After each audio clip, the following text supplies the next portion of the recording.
How Alex Pereira will outsmart Jamahal Hill. After Alex's huge victory over Yuri Prochazka at UFC 295, making him the light heavyweight champ, a lot of fans expected Pereira's next matchup to be up against Jamahal Hill, as Jamahal was the former champ of the light heavyweight division before undergoing an injury. And even Dana White himself said that Jamahal Hill is probably going to be next for Alex Pereira. But although a lot of people may see this fight as a relatively close one, I personally think Alex is going to do a really nice job at completely outsmarting Jamahal Hill out there. But quickly, before we get the video started, for those of you who may not know, I'm Juicy MMA. I make opinionative MMA content, and if you guys enjoy videos similar to this, hit that subscribe button, that like button, and that post notification bell. But anyways, let's get into it.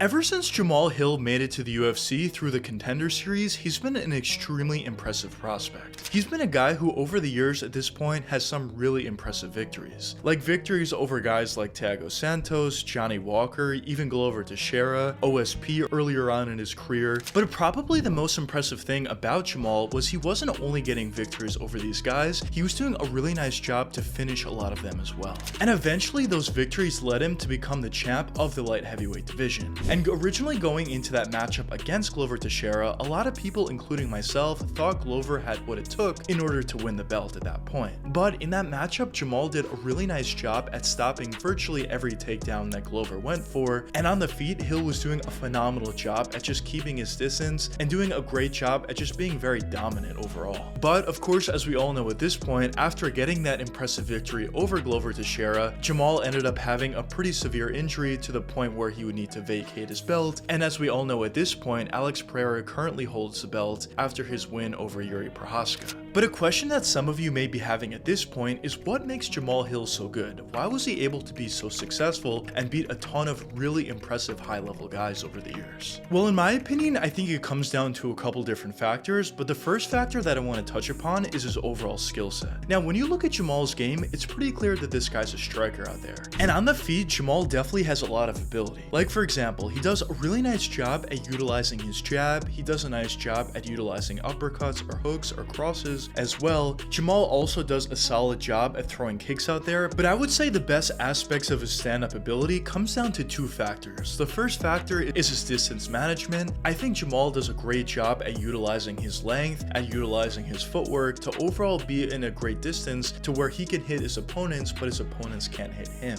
But even besides his great distance management, I think Jamahal does a really nice job at setting up that left hand, because virtually everybody that fights Jamahal understands that he wants to hit you with that left hand, as he has a ton of power. He's knocked out a ton of guys in the past, and he's also hurt a ton of guys as well with that left hand. But at the end of the day, even though his opponents know that he wants to set up that left hand, and at times it even seems obvious to people watching, he still is able to land it on a lot of different guys, and of course he has a ton of knockouts for it. So I think those two factors are the biggest factors for why Jamahal has been able to be so successful throughout his UFC career so far. Now, besides his stand-up ability, Jamahal definitely has some wrestling. He does have some offensive wrestling ability, although we haven't seen it really at all in the UFC. But something that we have seen from Jamahal is his defensive wrestling ability in that Glover Teixeira matchup. As I said before, Jamahal did a really nice job at stopping virtually every takedown that Glover shot for, and if you're able to stop a lot of takedowns on Glover Teixeira, I think you're going to have a pretty good ability to defensively wrestle, and of course going forward throughout the rest of his career, when he strikes so effectively, guys are going to want to take him to the ground. But if he's able to keep it on the feet for the most part, I think he is going to have a lot of success throughout the rest of his career. So overall, when you look at Jamal's game, I definitely do think there is a lot to like, and I think it's pretty clear when you look at his overall game to see why he's been able to be so successful so far. But now, let's move on to Alex Pereira. So I think at this point, everybody already knows the story of Alex. He was a guy that had a ton of success in kickboxing, was a 2-division champ, beat Israel Adesanya twice, then came over to the UFC, had impressive victories over some pretty nice guys in Sean Strickland, Strickland, Bruno Silva, and then eventually was able to get a title shot against Israel Adesanya, ended up winning the belt, then in the rematch ended up getting knocked out, had a win over Jan Blachowicz, then got his second title shot at the light heavyweight division, beat Yuri Prochazka, and now Alex Pereira is a guy who's a 2-division champ in kickboxing, and now in MMA with the UFC, he's also a 2-division champ, which is something that's just unheard of. And overall, when you look at Alex's game, I think it's pretty clear why he's been able to be so successful, both in kickboxing, but also in the UFC so far. But starting with his set of abilities, I definitely think there's an argument to be made that Alex Pereira is the best striker in the UFC. He has a really nice ability to throw out that jab out there, and as he does keep his hands extremely low, that jab has no tell whatsoever, and it seems like when he catches guys with it, they're completely caught off guard. But besides his jab, Pereira does a really nice job at throwing uppercuts, of course throwing his signature left hook, but also has a pretty nice right hook as well. And in terms of his punches, I think Pereira does a couple things well. I think he does a great job at keeping his hands low, which is something that's definitely unorthodox, but the benefit to it is his opponents don't really see those shots coming, and Alex Pereira also has a good amount of speed with his shots, and of course, as we all know, he has a ton of power with the punches that he does throw. But even besides Pereira's very diverse punching ability, the reason for why he's such a great striker out there is also in part due to his leg kicking ability. Pereira is probably the best leg kicker in the entire UFC. He throws out leg kicks in a very unique way. He doesn't necessarily turn over his leg to throw with his shin as much,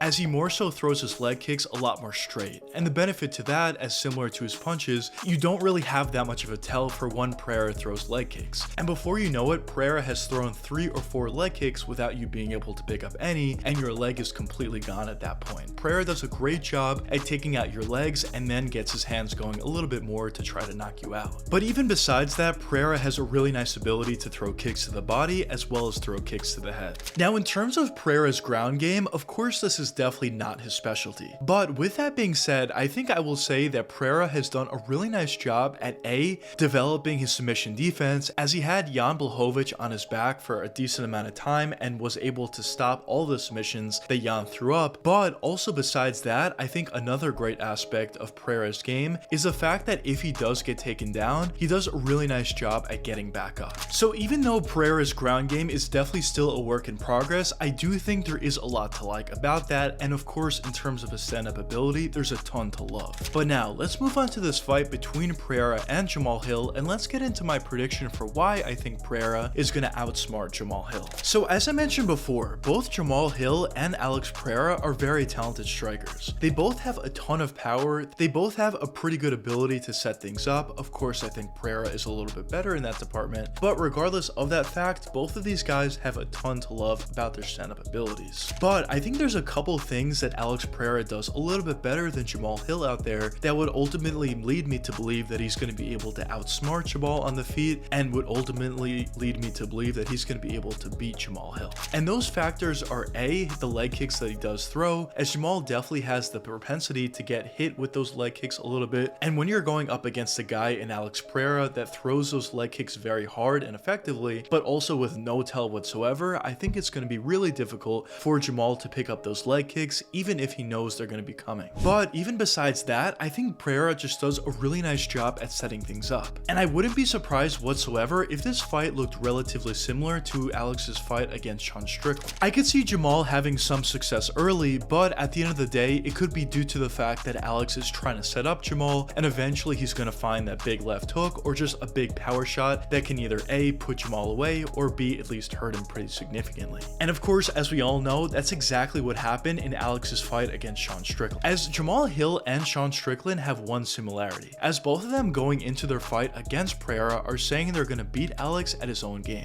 As going into that Strickland matchup, Strickland continuously said that he was going to do the man dance with Pereira, he wasn't going to utilize his wrestling ability whatsoever, even though Strickland definitely had a wrestling advantage over Pereira, and of course, as we all know at this point, he ended up getting knocked out for it. And going into this potential matchup between Pereira and Jamahal Hill, recently Jamahal had an interview saying that he was going to beat Alex at his own game, that he wasn't going to utilize his wrestling, he was going to stick to the stand-up, and he was going to knock out Alex Pereira. Now, although Jamal's wrestling ability definitely is not at the same level that Strickland's was, I do see somewhat of a similarity between these two guys, and I wouldn't be surprised whatsoever if Alex is able to do a very similar thing to Jamahal Hill that he was able able to do to Sean Strickland, in utilizing those leg kicks very effectively on Jamahal, while also at the same time setting things up until he eventually finds that big left hook or maybe a different power shot of his choice and ends up knocking out Jamahal Hill or hurts him significantly. So overall, Alex's kicking game and his ability to set up shots are the biggest two reasons for why I think he's going to be able to beat Jamahal Hill and potentially beat him by TKO. And if you guys are interested on betting on this potential fight between Pereira and Jamahal Hill, or betting on any other fight in general, head over to the first link in the description that'll take you over to BetUS, where you'll get 125% on your money for first time users. But I guess only time will tell what does end up happening in this matchup between these guys, assuming this matchup does eventually end up getting made. But anyways, let me know what you guys think in the comments. Do you think Alex Pereira has a huge advantage over Jamahal, or do you not think so? But anyways, I hope you guys enjoyed the video, and if you did enjoy, check one of these two videos popping up now, and until the next time, peace out guys.